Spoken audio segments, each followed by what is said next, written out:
Well, good afternoon. Kind of discuss what Broken Trellis is and how we came about and how we got started with this whole grant process. About 3 years ago, my girlfriend Jenna and I decided to do some gardening. We did a community garden by Yankton, South Dakota, from where we're back. And we had a community garden. She rented 2 plots, put them next together, and we got some great vegetables. However, everybody kept stealing all of our vegetables, and I didn't know what to do to prevent it. My parents live about 35 miles away, and my mom said, if you want to garden, you come out the farm and garden as much as you want. And I'm like, well, that's a lot of driving every day for a garden. But we decided, after being frustrated having all this produce that we never got to use, that we go out to the farm. And I said to Jenna, well, if I'm going to drive that far every day, we are going to make this garden count, and we're going to sell at the farmer's market. So that sounded much easier than I anticipated it to be. My dad had a large area of land that was available that we tilled up. I suppose it was probably 3/4 an acre or so when we got it tilled. And like, we're going to fill this whole thing up with tomatoes. We planted 300 plus tomato plants, about 1,000 different pepper plants, and I was ready to go. Well, we were using all organic methods, no spray, and everything was great until it rained and the weeds. I learned a lot about weed control. I'm still learning a lot about weed control and what we can do to control those weeds. But one of those things I said we were going to do that is I want to get into bees. So we did a class on bees. I didn't know anything about bees when we started, and got some information, and I read a bunch of books, looked online, and said I'm going to get into bees. Jenna thought I was crazy, I'm sure, because she didn't really want a whole lot to do with it, but I was like, well, I'm going to bee class in Sioux Falls. You can do whatever. She decided to come with me. We spent about 3 hours at that bee class. By the time we got done, we went to get gear. Jen ended up buying a veil and equipment too, and we did the bees together, and she's involved as much as I am. Jenna's in the back here. She did all my photography stuff. She helped me get all this presentation set up, took my notes, all that stuff that I wouldn't have got accomplished with this grant without her help. So, and like I said, she was a big part of doing all the bee project as well. So we applied for a grant. When we went to this class, I started doing some research on bees, and I learned there's several different types of beehives. We just don't have our standard beehives like we're all familiar with. And I started raising some questions at this class about these other beehives, and basically the instructor of the class said, well, it's great you're looking at other beehives, but don't do it. Just stay with the standard beehives. And I was looking into natural beekeeping because until I started researching this, I did not realize how many antibiotics and chemicals and everything they use with bees. It almost floored me. I realized they're feeding these bees corn syrup. They're putting antibiotics with powdered sugar, dumping it on the bees. We're using pesticides to control the varroa mites. I mean, a bee's a bug too, so you got to find this balance. Would you kill one bug and not the other? Well, I didn't want to do any of that with my hive, so I started looking into natural beekeeping. And that's how this all came about. And when we started, I was going to do 1 hive, which turned into 2, which turned into 6 the first year. I was fortunate enough to get the Langstroth hive, which we're going to break down all the hives here. We also did what's called a Warray hive and a top bar hive. So with that said, we'll start here. Had a lot of opportunities this last year to talk to schools. We talked to Girl Scouts. We talked to Sertoma Club. A lot of different places of talking about bees, because the more I learned about bees and talked about it, there's a lot of interest. People are really curious. So we always start off our presentation with some fun bee facts. Honeybees travel about 55,000 miles and visit approximately 2 million flowers to make 1 pound of honey. Honeybees basically are the only insect that produce food for humans. I know some cultures eat actual insects, but as far as producing food, bees really the only one you ever hear about of we actually consume a product that they make. They're responsible for about 80% of our fruit and vegetable crops in the U.S. They figure about 1 out of every 3 bites of food are because of bees and other pollinators. Also, a single honeybee will produce about 1/12 of a teaspoon in its lifetime. And it would take approximately 1 ounce of honey to fuel a honeybee's flight around the world. Honey is really dense with calories and sugar. We all know that. But the bees use that for energy. That's what sustains them. They survive under honey in the wintertime. Basically, the honey is their stores for them to survive that next year. They use that, and then, of course, pollen's their usual protein source. Honey Honey speeds the healing process and combats infections. A lot of uses for honey other than just eating it. They find a lot of uses for antiseptics or killing bacteria. Another interesting fact about honey is as far as we know, it doesn't expire. They found honey in King Tut's tomb, approximately 2,000 years old, and it was still edible. I guess they did eat it. Honey will crystallize. It doesn't mean your honey's bad. If you stick it in some warm water, it will turn back to its original state. But as far as I know, honey does not go bad. So, I'll kind of break this down for you today. We're going to talk about the colonies, the types of hives, and then what the actual research that we did with this. These are all pictures from our hives. You can see the bees coming in. This was the first year we did this. You can see the pollen pockets on the back of their legs are bringing pollen into that hive. Basically, in a bee or honeybees, you got 3 different kinds of bees in there. You've got your worker bee, which is the smaller bees you see here. Worker does all the work. They're all female. They do everything from taking care of the brood, nursing the bees from the larva state up into adulthood. They clean those cells. They produce the honey. They go out and collect the nectar. They do all that over the span of their lifetime. They're workers for a reason because they work themselves to death. They figure a worker bee lives about 40 days. The end of her life cycle is when her wings fall off. Basically works herself to death. Like I said, they're all female, but they don't reproduce. The other kind of bee is a drone. That's that bigger bee you see right there on will be your left side of the screen. You can tell a drone a little bigger than a worker bee. It's got huge eyes, and he also doesn't have a stinger. A drone won't sting. Sole purpose of his life is to go out and find a queen and mate. So the workers take care of him from the moment he comes out of that cell. They feed him, they tend to him. He goes out every afternoon, hopefully find a queen to mate with if he gets that fortunate, and will die after that process. We get to the fall, and they're getting ready for winter. They will throw those drones out of the hive because in the wintertime, they don't do any good. All they do is eat honey. So they get rid of them, and they'll get new drones in the spring. It is a rough life. The next important part of a bee colony is, of course, the queen. That entire hive revolves around that queen. Her sole purpose is to lay eggs and produce more offspring. You can see the queen in the middle there. She's that great big bee. She's also female. She's got that large abdomen for all her reproductive organs. At her peak, she'll lay about 1,500 eggs a day, they figure, in the summertime. Basically, that's her sole purpose. All the other bees, they feed her, they take care of her. They're there for her every need. She's just there to lay those eggs. Workers, they figure live about 40 days. I've heard queens average anywhere from 2 to 6 years. Some guys will go in there and replace those queens after 2 to 3 years, but a queen can live up to 4 to 6 years on average. Here's another queen. In the hives we had, the common bees, where we're at in South Dakota, we have a lot of Italian bees. We have an Italian queen. And then the Carolino, which is more from Austria, Slovenia region of Europe. There's advantages and disadvantages to both. All the bees we used for this study, or the queens, were a breed of both. It was basically a crossbreed of the 2 bees. Italian bees are great. They make a lot of honey, but the problem is they're from a Mediterranean climate, so come wintertime, they eat a lot of honey. So you need a lot of honey to get through that winter. The Carolino queen, her hive fluctuates a little better with the population and so forth. When we get closer to winter, they're going to cut back on their honey consumption and stuff.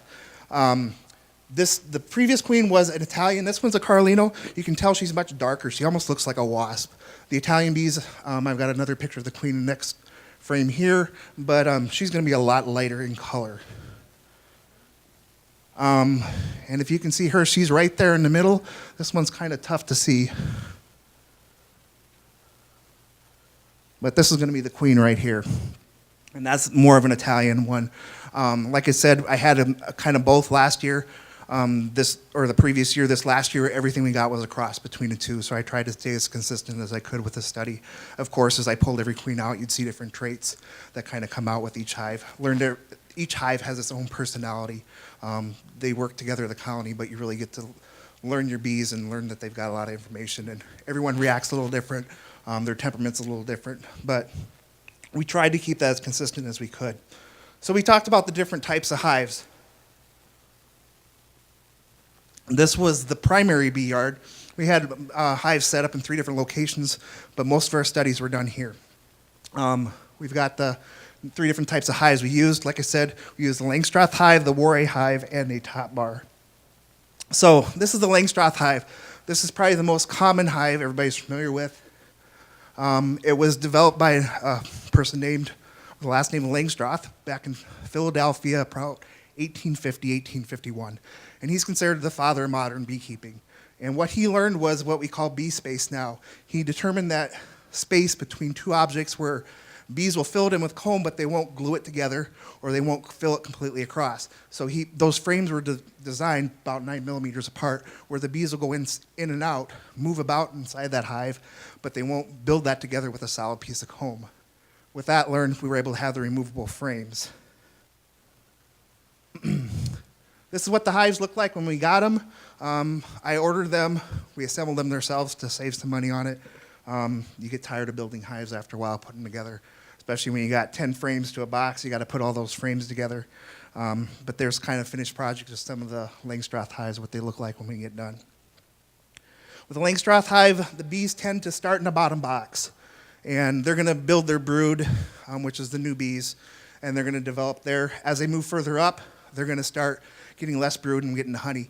As you get into the top boxes, that's where your honey is stored in a Langstroth hive. Thing about the Langstroth hive is kind of contrary to nature. Generally, bees would find a tree or something built from the top down, but with this, we got to get them to build from the bottom up. That's generally the way it works. This is what the frame looks like inside of the hive there. The frame on the left there is a conventional frame. Usually get that. What that is a piece of plastic with pre-drawn cells on it, and it's covered with a thin film of beeswax. When it comes to natural beekeeping, one of the factors that weigh in, or one of the places they think that we get a lot of disease from, is from that beeswax, because we don't know where it's coming from. It can have chemicals in it, it can have disease, it can carry all those things depending on where that wax came from. It comes with that already on there. The other drawback to that foundation is that your cell size is predetermined, which looks great because you got a hive and all your cells are exactly perfectly the same size, because the bees will use that reference point and they won't make it bigger or smaller. They'll just follow that point. Therefore, for natural beekeeping, what I did is we use foundationless frames in a lot of them. What that does is it allows the bee to draw out its own comb, and it fluctuates the size of those cells. One of the big issues that I dealt with, and the reason I did this study, is varroa mites. Anybody who's familiar with beekeeping is familiar with that. Some people claim that's the biggest killer of our bees, one of the biggest, worst in colony collapse. I don't know what's worst, but it is a big factor for our bees. What they've found out is if that bee has an opportunity to fluctuate the size of that cell, they can get ahead of the varroa mites. Because what happens, the mites lay their eggs in with that bee, it's growing the same time. If the bees figure out that that mite's growing or emerging the same time before that bee, they build their cells smaller so that bee emerges sooner, they can get ahead of those mites. If you've got the same size all across the board, they're not going to fluctuate that time, and they're going to have more issues with the mite. So in theory, by taking that frame out there and letting them build their own cells, hopefully, I hoped with this study, is I'd get ahead of those varroa mites. What I did in a lot of them, so it didn't get all messed up with because if they don't always follow that straight line, you'll have comb going cross directions and everything, is I would alternate. I'd use one frame with the foundation, one frame with no foundation, so it was about half and half. When I originally did the study, I had the idea that we're going to use 3 hives from last year that's already established and 3 hives from this year. Well, come spring, we had 5 hives going into winter and came out with 1. So that kind of changed the study right off from the start. So we basically started with all hives we had some that had drawn out comb and such, but we had to basically start over with most of our hives. I did include 1 hive in the study that was the one that survived the winter. So this is just a picture of pulling a frame in and out. That in the front is some sugar water. I do use that in the spring to get them started, because when they're putting that hive, they don't have anything as far as what they can eat, because they've got nothing. They get shipped in a package, which I'll show you in a little bit. They've been living off sugar water. Depending on the weather, they don't have a lot to get started out with. As soon as they start collecting enough nectar on their own, I take that sugar water away. These are a couple of the hives later in the winter, or I'm sorry, later in the summer. As that colony grows, I keep stacking boxes on. Those top boxes is the honey we get to keep. I try to keep enough honey in the hives that they can survive the winter. They figure a colony of bees needs about 10 pounds of honey per month when they're not collecting, which in South Dakota is at least 6 months, or 60 pounds of honey. So we try to maintain about 100 pounds in the hives over the winter. Next type of hive we have here that I used for the study was a top bar hive. Theories is top bar hive's been around for quite a bit longer. It's kind of an adaptation. It became popular back in the 60s because they were using it as projects for over in Africa for them to build a simple hive for countries that were struggling. They used a lot over there. They could build it from not a lot of things. You can take a barrel and cut it in half. Pretty much anything like that that's trough-shaped, it's very easy to make. This is a hive I had given to me. The second hive we used in the study, we did build our own of the top bar hive. It's a very simple design. Basically, all it is a trough with a bunch of bars that go across the top. This is the hive that we did build. I just basically got some plans off the internet, and we built a hive from scratch. That's what it looked like when it got set up. This is the one previously getting to me. All those bars that go across top, basically all they are is a piece of wood, and we put like a popsicle stick or something on the bottom to guide and give them an idea what to build that foundation or the comb off of, and then we coat it with a little beeswax to give them a little starter. The theory with this is it should be better for natural beekeeping because you don't have any foundation in there. So they're not building any preformed cells. They don't have any beeswax other than the beeswax. Actually, the beeswax we used was our own beeswax, so I knew where it was coming from when I spread it on those bars. But that should all help with disease because they're building their own comb on that. We don't have any preformed. This is what it looks like when they started building that comb. You can see we got a lot of shadow on there, but it's just a little bit of comb starting. This is what it looked like right after that hive got started. As you can see, they start building that. With this, we put them in one end, and they build their way back. So instead of going up and down, they work back and forth. They'll start in the front. They'll build a couple combs. Then hopefully they'll put about 5 or 6 frames of brood comb where they're going to have their new bees. And in the back, we've actually got honey. The third type of hive that I used, which I had the most interest in when I started this project, was a Warre hive. The Warre hive was built, designed by a reverend over in France about 10 years or 15 years after the Langstroth hive. He basically used the same principles. However, he did it more so it'd be more of a natural environment. And with this, the bees start at the top and they build their way down, much like they would in a tree. He really wanted to do it in a round fashion, but you can't really cut a round piece of wood, especially back in the 1800s. That would be economical to make hives, so he designed a square box. The boxes are much smaller on this. You start in the top and you add the boxes onto the bottom of this hive. There is no foundation in these. These are much like the other hive or the top bar where they build on that natural frame or on that natural piece of wood. The first hive I had, I bought 2 years ago.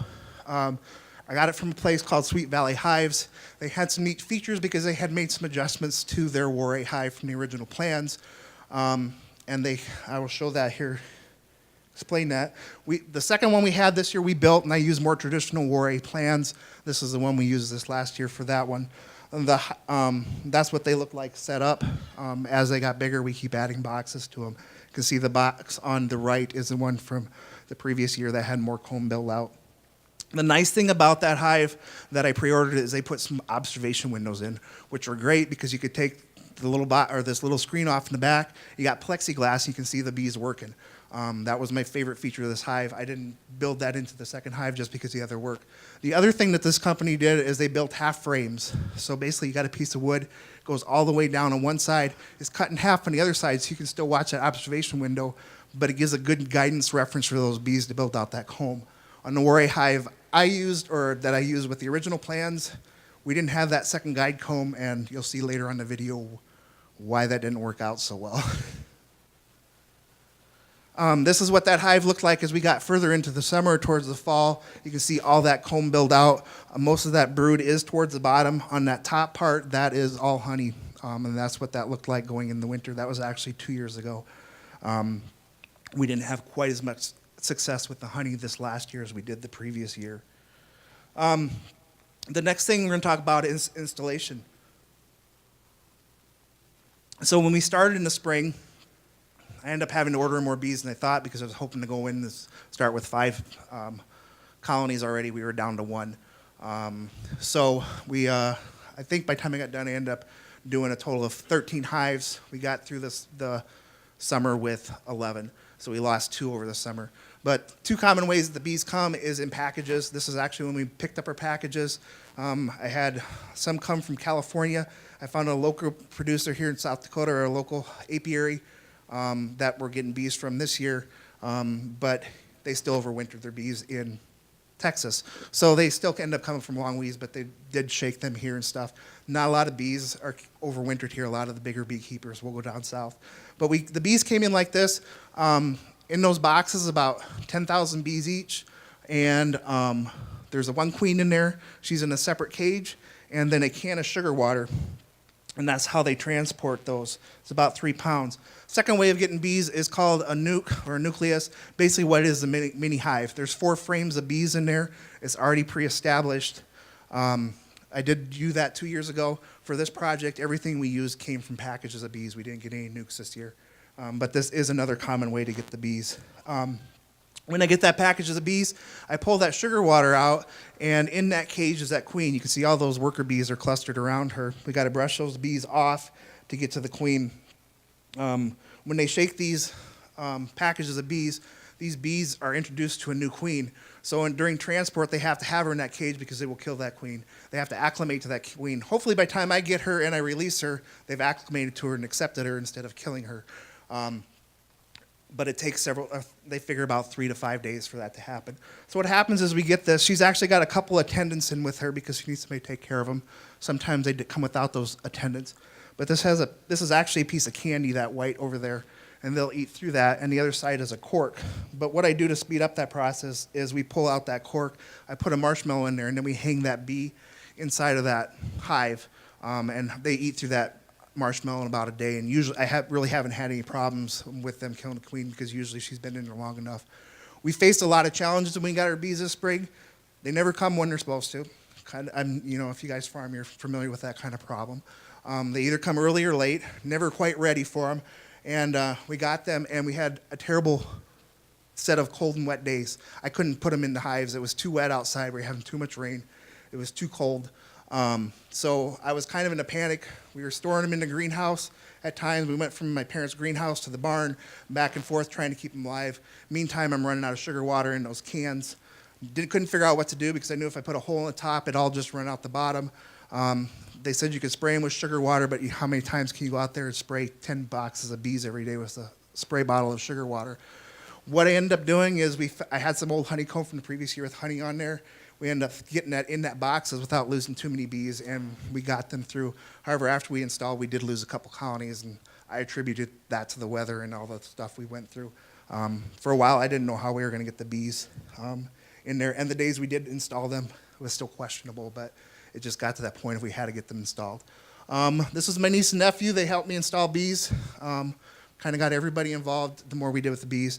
Put a bunch of gear on, and they helped us install one of our hives there. Basically what you do is you put that queen in there and you shake the rest of the bees in there, you close it up, and if that queen stays in, the rest of that colony will stay in there. With the nucleuses, they're a little easier. You just take the frames out and you drop them into the hive. So it is an easier way, but the bad thing with this is I couldn't use this process for the Warray hive, and I couldn't use it for the top bar hive. That's why I went with the packages, because that way I was consistent as far as how I installed those bees. So we get to our research part.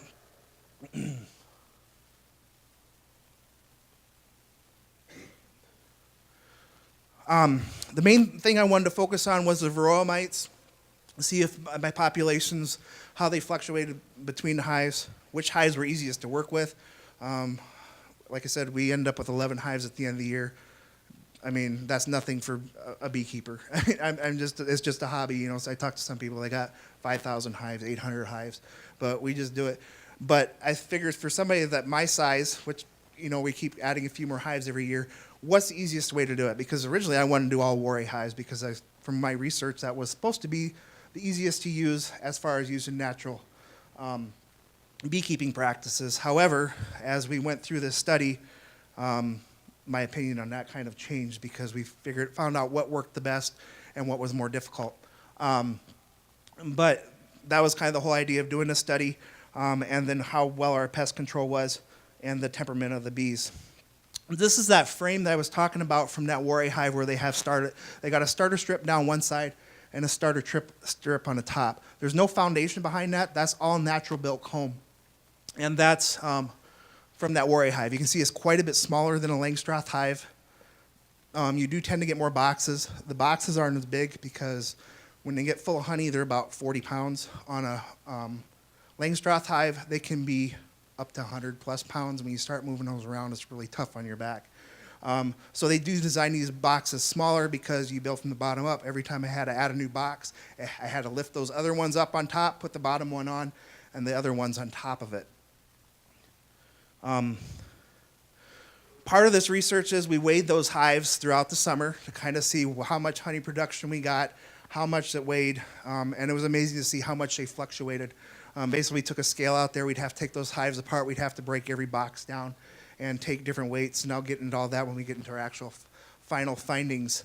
But we weighed those bees, or the boxes, and the first time we did the installation, we had our starting weights, and then we weighed them again July, August, and then towards the end of October to see what it was really going into the winter. This is one of our traditional Langstroth hives, and looks like we got probably about, I don't know, I think that was about 35, 40 pounds of honey. It would fluctuate a lot because they'd move that honey to the top, and we get closer to winter, they started pulling that honey down, so top boxes would get lighter, lower boxes would get heavier.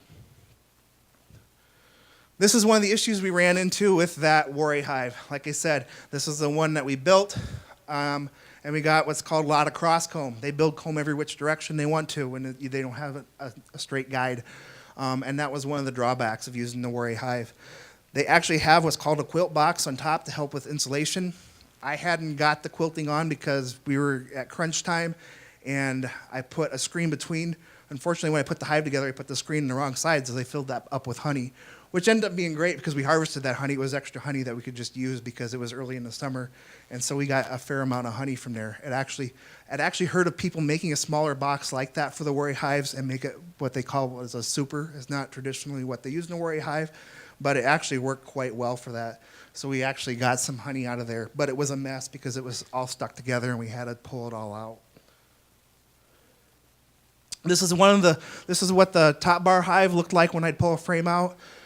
Some of the honey we brought today, we brought some honey with us that we're selling, actually came from this hive here. And that was the day that we harvested some of that. I actually saved it for this conference. But we had a great luck with our one top bar hive.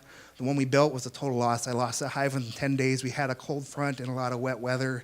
And I don't know if they just didn't get a good start. And we came out there and we had lost that entire hive. All the rest of the hives were fine. So I lost one of the top bar hives for the study. This was from the previous year. We lost the bees the previous year, but they had some good comb to start with, and they had that hive completely full by the end of the summer. We actually had to pull honey out of that hive so they had more room to build. So that actually was probably one of our better producing hives.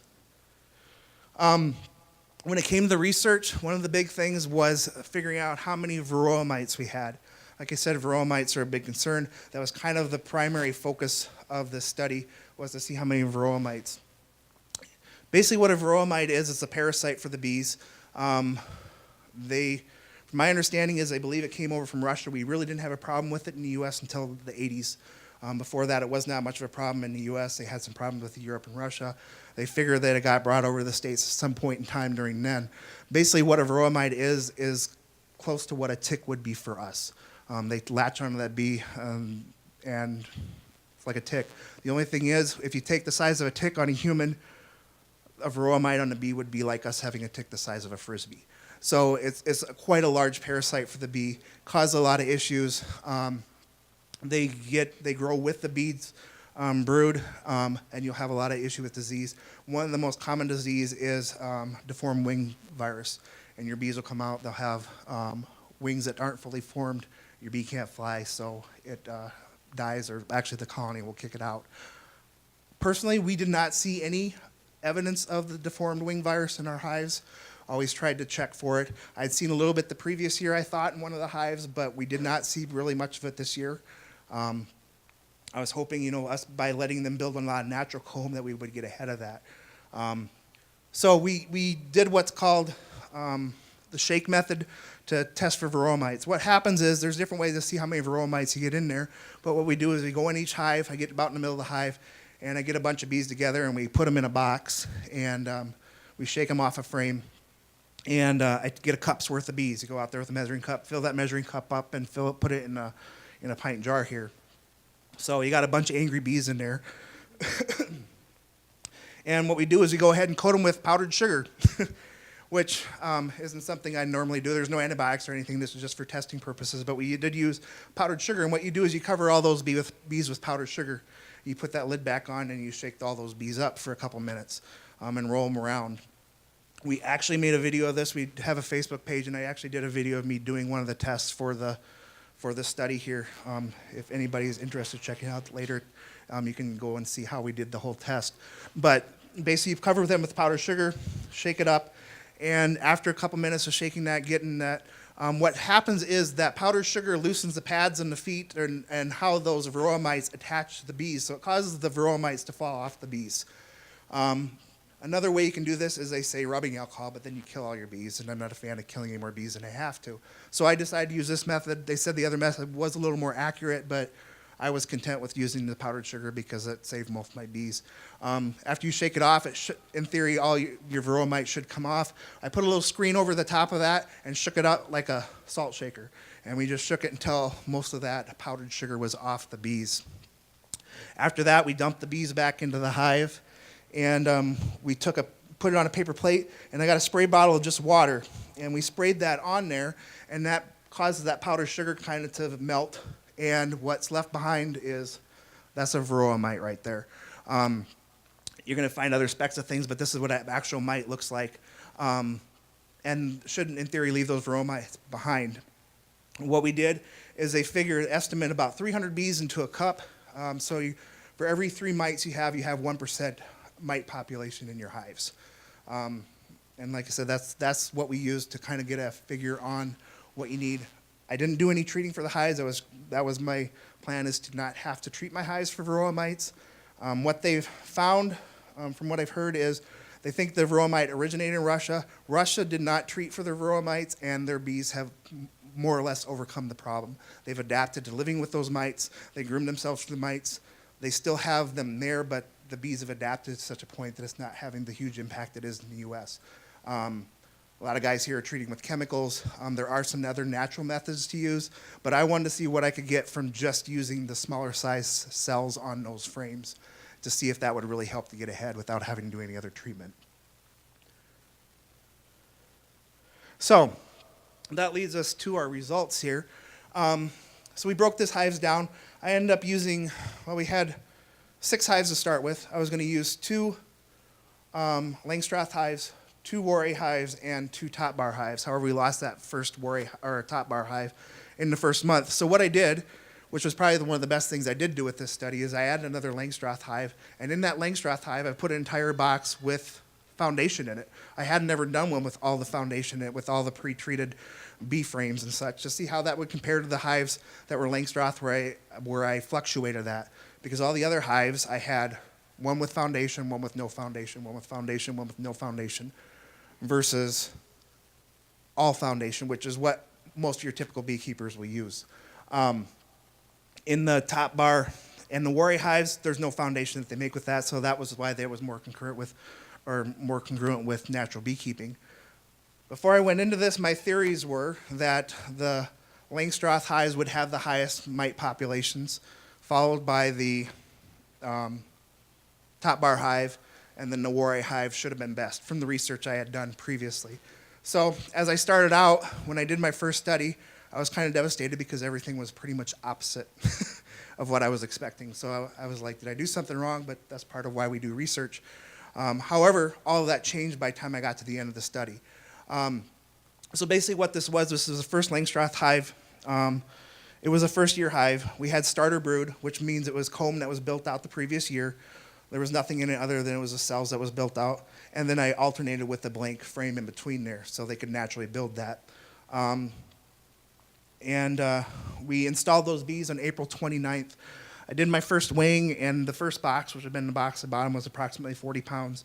The box on the top was 30 pounds, and the top box, which was a super, was about 10 pounds. That was heavy. I did not get a lot of honey this year. Part of that I attribute because most of these were new hives. They have to build up all that brood and comb and all those things. Subsequent years should be much better, but we didn't get a lot of honey. But I was more interested in the results with the varroa mites. When we waited again in August, that bottom box had gone up to 52 pounds. The top box was 98 pounds. So we had almost 100 pounds of honey in that top box alone.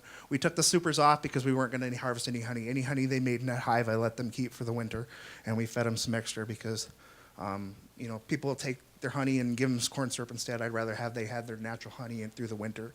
When we did a varroa mite test, we had 3 mites per 300 bees, so we had approximately 1% for mites, which isn't bad. They actually recommend treating, commercial beekeepers talk about start treating their bees when you get about 2%. For mites. So I was quite pleased with only 3 mites. That's only 1% for population. So even a lot of standards they wouldn't even recommend treating. There's a lot of controversy over it because a lot of the bigger beekeepers say, well, you guys that aren't treating bees, they're causing our bees to have mites. Of course, the argument is you guys, because you're treating all our bees, you're making the mites worse. I don't know what it is, but I was happy with those results. What I was surprised to find out when the mites are actually supposed to be worse, my numbers had dropped. October, you can start seeing they're starting to consume some honey. That top box had dropped down to 30 pounds. We had about 55 pounds in the bottom box.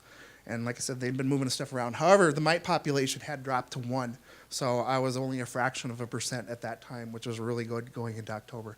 That's when they start to take the biggest toll on your bees as you go into the winter, and you really see the impacts in the spring. Like I said, that was a Langstroth hive, which was my last choice for hives at that point. I really thought I was going to go with the Warray hive. The second hive we did was that one where I said where we put all that prefabricated foundation in. And in theory, my thoughts were this was going to be the worst for the mites. When I measured it in August, I couldn't believe it because the mites were lower than my rest of my hives. I only had 1 mite in there. Let me go to the second slide. This is that hive. The thing I noticed with that hive, my production of honey and the bee growth, it took off. That hive was ahead of all the rest of the hives as far as the amount of bees I had in it, how fast it was growing.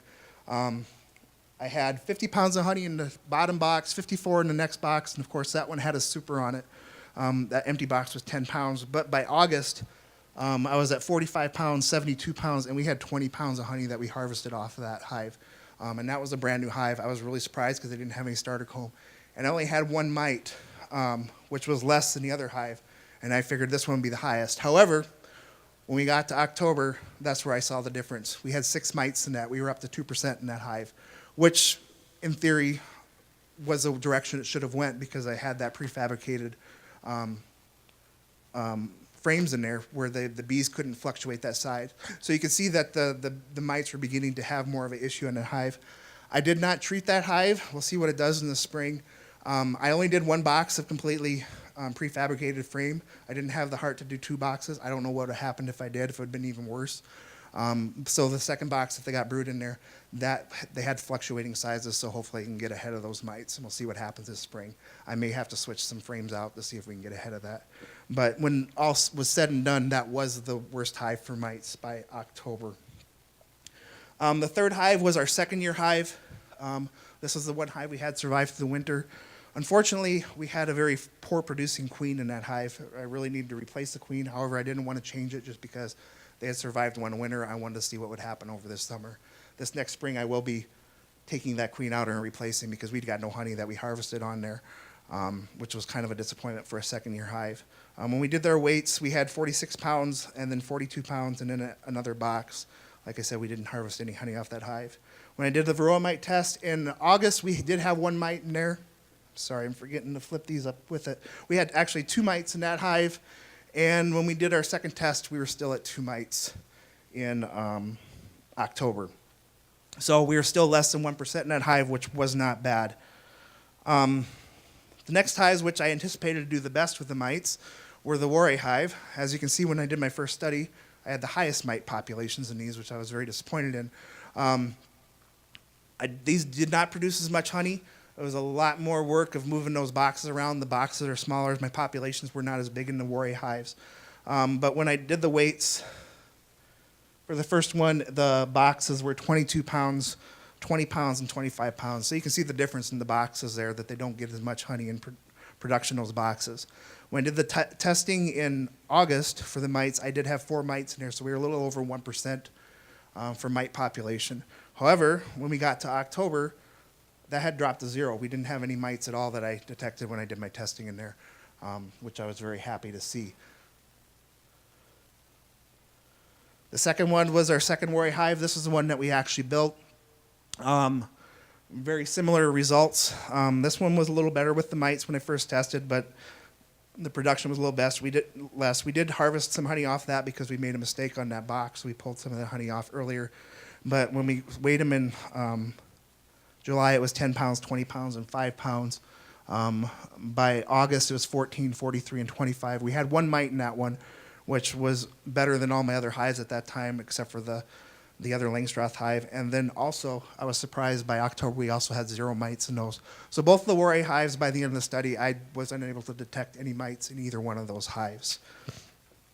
The next hive that we did was the top bar hive. Like I said, we lost 1 right away at the beginning of the spring, so we dropped that one from the study. That's why I added the third Langstroth. But we did have a top bar hive. I figured this one would fall somewhere in the middle, and that's kind of what happened when we started, when we did our first test.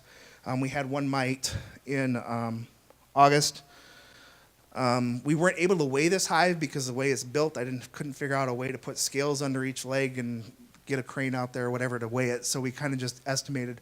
However, by the time it got done, I figured there was probably close to about 200 pounds of honey in that hive because it was packed full. You couldn't lift that thing for anything. We did pull some frames out of there, and we actually harvested a fair amount of honey. When we got to August, we were cutting frames out, or cutting comb off, because they had built all the way to the back. It was actually a challenge getting it out because we had to cut all that comb out, and we had some very upset bees by the time we got done. But we were trying to prevent it from storming and give them some more room to grow in there. Overall, I think this is the only one that actually went up in mites. Still, it was only 2 mites. It was still less than 1%. So I was very happy with those numbers as well. So, figured to show you a little bit about our honey harvest. That's what it looks like coming out of a Langstroth hive. That's our supers. They're little smaller frames. There was a nice comb of honey. We kind of do things the old-fashioned way because we don't have a lot of stuff. But we just cut the honey out. When you got no foundation in there, nice part is you can cut out a whole honeycomb, and you got those pieces. If you got that foundation on, I got to take a putty knife or something to scrape it off. I don't have all the extracting equipment. That is actually from the top bar hive. That's what it looked like after we cut off a piece of comb that had honey on it. We basically use an old colander that my mom's got and some strainers. I think we got 3 of them now that we put it through there. We'll put a bunch of honey in there. We'll crush it. We'll just let it set overnight, and we'll have several quarts or several pints of honey that come out of there, and we'll jar it up and do it all over again. It's time consuming, but like I said, we don't have a lot of hives. It's sticky, it's messy, but it's as pure and unfiltered honey as you can get. So, we don't use any other things to strain the honey or anything else. That's just us. I think that was actually one of our first harvests. Our final product right there, we jar it up. We do sell it at farmer's market in Yankton. We did bring some along. Conclusion, I found that I really hated working with the Warre hive. It was a pain. One of those problems was this cross comb. This was another box we pulled off there. The bees are everywhere. The other thing, when you build from the bottom up and you're taking it apart, you got bees leaking out everywhere, and it's hard to get those boxes back together without crushing those bees. This is my nephew. He came out and helped with it. The good thing is the temperament of the bees was very good. He's standing out there with no gear and his shorts on, and he was helping us that day, and he was walking. I couldn't believe he didn't get stung. I don't know if he's just fortunate or whatever, and he'd be like, I think I got stung. And it's like, well, if you get stung, you'll know. I said, but you got to be careful. But he was working out there with us. We actually did all that study that day with weighing all those, and all the bees we got out there, we did not get any bees that stung us out of those hives, which I was surprised at. The temperament of the bees in the Warrior hive is very good to work with in my experience. Better than the Langstroth hive. They seem to be a little more irritable. So the Warrior hive is probably my least favorite. My second favorite is probably the top bar hive. It's a little more difficult to work with, but if you're going to be a hobby beekeeper and going to have 1 or 2 hives, I would say this is the way to go. It's simple, it's easy, you can kind of harvest honey whenever you want, and it was easy to work with. But as I go forward, if we get more hives, well, we're already working on more this spring. From here on out, I'm going to just stick with the Langstroth hive just because of the ease of use. You can move things around. I found by doing the natural methods of pulling that foundation out and letting them build that natural comb, that I'm much better off, which I'm going to continue to do and kind of continue to try to use natural beekeeping processes. But as far as doing any number of hives, this worked way better. It was way easier on my back, way easier to deal with those boxes and the bees, even though the mites were a little higher. I'm hoping those numbers continue to come down and we continue to get the same results. So this is our contact information if anybody's interested. I did a bunch of videos this summer on Facebook. I was hoping to do the whole process on videos, but the hive I chose to do was one of the hives we lost. So the first weekend I had lost the queen into that hive and ended up spending half the summer trying to see if I could get them to build a new queen and work with all that, but it was unsuccessful. But we got email and Instagram, so that's all I got. Thank you for you guys' time, and if I had any quick questions or thing. Well, I put it on my dad's land. He's OCIA certified organic, which was nice.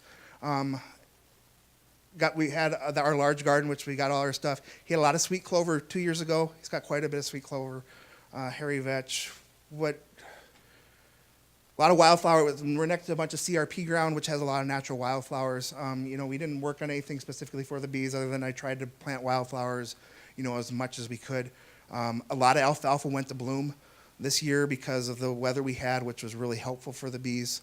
We're continuing to working on as far as building that habitat and things for them. I keep looking into doing more stuff with our garden as far as doing fruit trees and as things, progress, so they've got something to work on throughout the summer. But the best thing was the sweet clover. We've had the year previous, we had a lot of luck with that. We had a lot of sweet clover that had gone into bloom, which really helped. Yes? Yeah, we just used that for wind protection. When we had it the first year out there, they were just sitting out there. We put it by a grove of trees. We had them all facing south so they get all that sun. South Dakota winters get kind of brutal with that wind. So we just put some round bales to break the wind and kind of help with that snow. But they were still able to get all that sun. So yeah, they're mostly just for break the wind and help with the snow. So.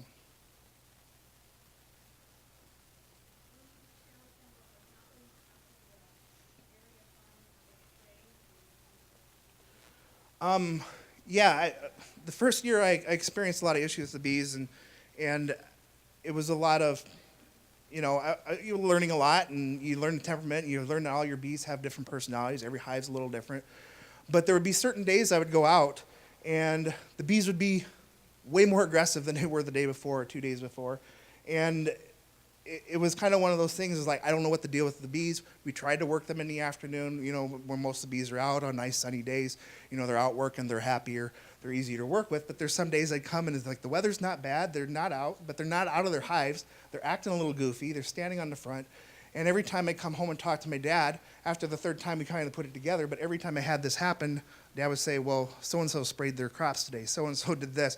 And it became very consistent I could tell when the neighbor sprayed, based on my bee, based on how aggressive they were. It was absolutely amazing. And by the third time, and I didn't put it together the third time, but after that, I was finally like, oh, somebody must have sprayed today, and it was usually right. Because we went out, and a lot of times we'd work with them and get no stings, but I think we had like 7 stings in 2 minutes. We got out of the truck, and I was like, what is going on today? So I really noticed a correlation with that. That wasn't even part of something I was looking for in a study, but we could always tell when people had sprayed, it would affect those bees. Personality was different. They seemed lethargic. They weren't as active. They all kind of went back in their hive, and they were definitely in defensive mode. So I found that to be very interesting. I know you guys had talked a little bit about Blue Dasher this morning, but I had read they had actually lost 75% of their bees over this summer, and that was over the course of the summer. And they had posted that in their Facebook page early spring, and they attributed most of that, in his theory, was pesticides, because he says basically they have a farm that's built for bees, but his theory on why they had lost that many bees was because of that. So we lost, I think, 3 hives over the summer, which wasn't bad. It was more than I wanted to, but it really wasn't bad looking at the big picture. Anybody else? Okay, well, I appreciate your time and appreciate your attendance, so thank you.